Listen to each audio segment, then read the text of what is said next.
महाराज जी, राधा वल्लभ श्री हरिवंश। महाराज जी, मेरा जन्म काशी में हुआ, जिसकी वजह से महादेव व माता की भक्ति करके बड़ा हुआ हूँ। अब भोले बाबा की कृपा से राधा रानी में प्रीति हुई है, परंतु हे नाथ, जो लगन आपने अपने श्रीमुख से श्रीधाम वृंदावन की बताई है, वो मुझे काशी में मिलती है। महाराज जी, शरीर महादेव जी तो प्राण राधा रानी है, प्राण छोड़ने का मन भी काशी में होता है। महाराज जी, क्या काशी में रहते रहते और राधा रानी रटते श्री जी प्राप्ति हो जाएगी? बिल्कुल, कहीं भी रहो, वो तो भगवान विश्वनाथ जी की गोद में रहना है। काशी वास करने का मतलब है भगवान विश्वेश्वर की गोद में। आनंद धाम है ये, वृंदावन धाम भी प्रेमानंद धाम है। वृंदावन प्रेमानंद धाम है और काशी आनंद धाम है।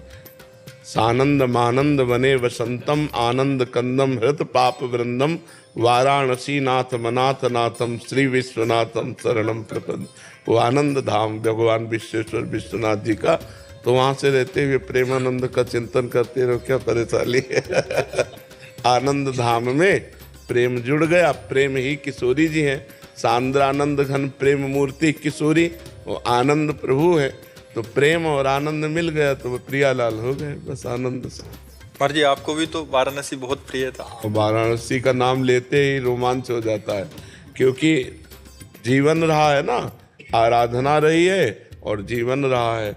वाराणसी तो मतलब जैसे वाराणसी शब्द कहोगे तुम्हारे सामने पर वही पूरी से वही विश्वनाथ, वही गंगा के घाट, वही तुलसी गुरु जी, वहाँ भी मैं दर्शन किया हूँ आपका। अच्छा, वाराणसी में भी। अच्छा, तो उस समय बहुत सब। हाँ, तो यहाँ से हम केवल एक लाल वस्त्र पहनते थे, जटाएं, और घाटों में ही रहते थे। जी जी जी, वहाँ भी दर्शन देखा होगा, क्योंकि काशी वासी तो जानते हैं, देखा ही होगा, बहुत से लोग देखते हैं। प्रभु जी, एक शंका थी मेरे मन में। जैसे अनुकूल परिस्थितियों में मैं भगवान का चिंतन करता हूँ, पर प्रतिकूल परिस्थितियों में छोड़ देता हूँ, ऐसा? अभ्यास की कमी, अभ्यास की कमी। तो कोई परिस्थिति हमारे भगवान के चिंतन को छुड़ा दे तो ये हमारे अभ्यास के अनुकूल में तो सबको अच्छा लगता है राम राम कहना। बात तो तब आएगी जब प्रतिकूल में राम राम कहो, प्रतिकूल में कृष्ण कृष्ण कहो। कोई बीमारी आती, दुख आता तो मैं छोड़ देता हूँ नाम। हमको तो और जपने की इच्छा होती है, कि दुख में तो और जपने की इच्छा होती है कि जल्दी निवृत्त हो जाए दुख, इसलिए भगवान का नाम और जपना चाहिए, दुख में छोड़ नहीं देना चाहिए। हाँ, वैसे तो कहा है कि दुख में सुमिरन सब करे, सुख में करे न कोई, जो सुख में सुमिरन करे तो दुख काहेगा। तो हमें लगता है कि हमारा अभ्यास कमजोर है, इसलिए हम प्रतिकूल परिस्थिति आने पर प्रभु का चिंतन छोड़ देते हैं।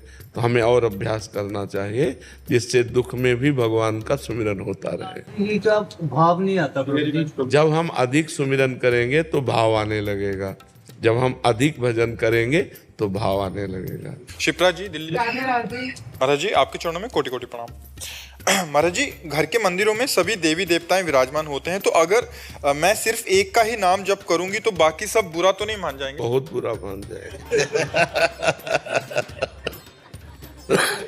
पहली बात तो यह है कि रूप अनेक हैं भगवान के, भगवान एक है। जैसे डाल और पत्ते और फूल, इनमें पानी देने की जरूरत नहीं, अगर मूल में जल चढ़ा दो तो उसके शाखा, तना, पत्ते, पुष्प सब में पहुंच जाता है। गीता जी में भगवान ने 15वें अध्याय में कहा, ऊर्ध्वमूल मधा शाखा मस्वत्थम प्राहुरव्ययम, इस संपूर्ण संसार का मैं मूल हूँ। तो यदि हम भगवान श्री हरि का अर्चन बंदन कर ले तो पूरे विश्व ब्रह्मांड का अर्चन बंदन हो जाता है।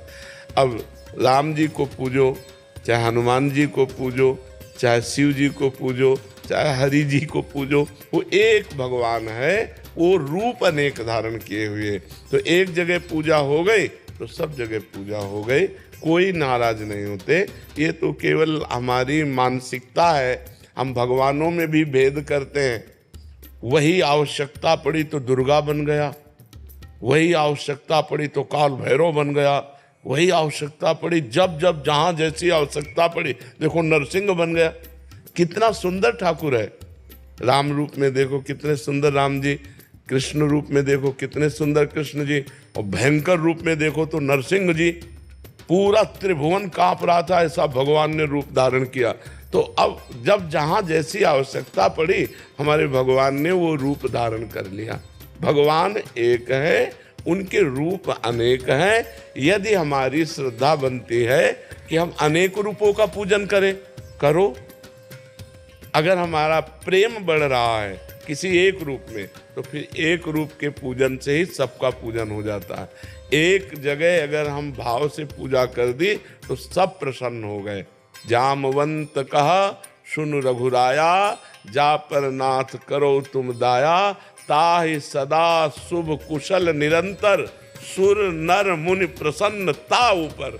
जितने भी देवता हैं, सुर माने देवता, नर माने मनुष्य, और मुनि, सब उस पर प्रसन्न हो जाते हैं जिस पर भगवान श्री हरि प्रसन्न हो जाते हैं। जा पर कृपा राम की होई, ता पर कृपा।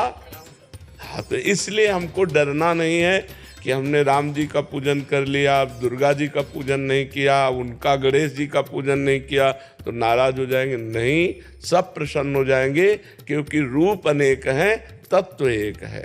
हैनिका जी दिल्ली से। राधे राधे। महाराज जी, आपके चरणों में कोटि कोटि प्रणाम।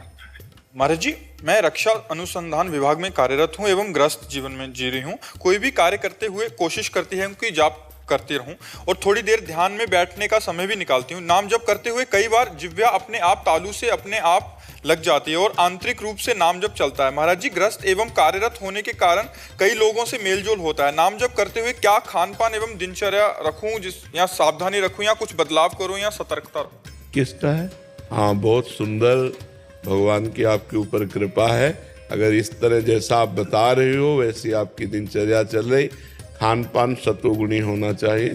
सतोगुण में अभक्ष्य पदार्थों का त्याग, वो तो कोई भी सात्विक पुरुष नहीं करेगा। जो मांस मछली हो, ये सब अभक्ष्य पदार्थों का। जिस होटल में मांस बनता है उस होटल में तो कदापि वैष्णव को भोजन नहीं करना चाहिए, और जिन होटलों में मांस नहीं बनता है उनमें थोड़ा पवित्रता की देख रेख करे और फिर भोजन। क्योंकि बहुत से ऐसे व्यक्ति हैं जो सर्विसमैन हैं, बहुत से ऐसे बच्चे हैं जिनका आहार केवल होटल से ही खरीद के होगा, बाहर पढ़ रहे हैं और उनको बनाना नहीं आता, उनके पास रसोई की व्यवस्था नहीं, तो खाएंगे तो ऐसे ही। तो पवित्रता का जरूर निर्वाह करें, भोजन पवित्र हो, और जब अपने सामने भोजन आवे तो 1 मिनट रुको, 10-5 बार भगवान का नाम लो, जो नाम आपको प्रिय हो, और भगवान को अर्पित करो। कोई मंत्र वंत्र ना आता हो ना तो ऐसे ही करे, हे भगवान ये भोग है, आप इसे पालो, राधा राधा राधा, जय हो भगवान आपकी। तो यहाँ भी भगवान बैठे, हम वैश्वानरो भूत्वा प्राणी नाम देहमाश्रिता, और बाहर भी भगवान है। तो भगवान का स्मरण करते हुए भगवान को अर्पित करके जो प्रसाद पाया जाता है, वो प्रसादे सर्व दुखानाम हानिरस्योपजायते, वो समस्त हानियों को मिटाकर बुद्धि को परम पवित्र कर देता है। भोजन अगर ठीक नहीं है तो भजन ठीक नहीं होगा। भोजन जरूर ठीक होना चाहिए और संग सही होना चाहिए। कस्तरति कस्तरति मायाम, नारद जी से पूछा कि माया से कौन तर सकता है, कौन तर सकता है? तो बोले यो महानुभावों सेविते, जो महापुरुषों का संग करता है, यो निर्ममो भवति, जो किसी से ममता नहीं करता है, यो संगास त्यजति, जो कुसंग का त्याग कर देता है। 3 बातें कही, ममता रहित, कुसंग रहित और संत संग करने वाला, वो सतरति, सतरति सा लोकान तारयति, वो स्वयं तर जाएगा, वो स्वयं तर जाएगा, वो लोगों को तार देगा। तो हमें चाहिए कि संत समागम करते रहें, मोबाइल से ही सही। मान लो रोज नहीं हमें सौभाग्य मिल रहा तो भगवान की कृपा से कलयुग भगवान ने बड़ा बढ़िया यंत्र रच दिया है कि काशी में बैठे बैठे वृंदावन की हर बात सुन सकते हो, नहीं विश्व में कहीं की भी बात देख सकते हो।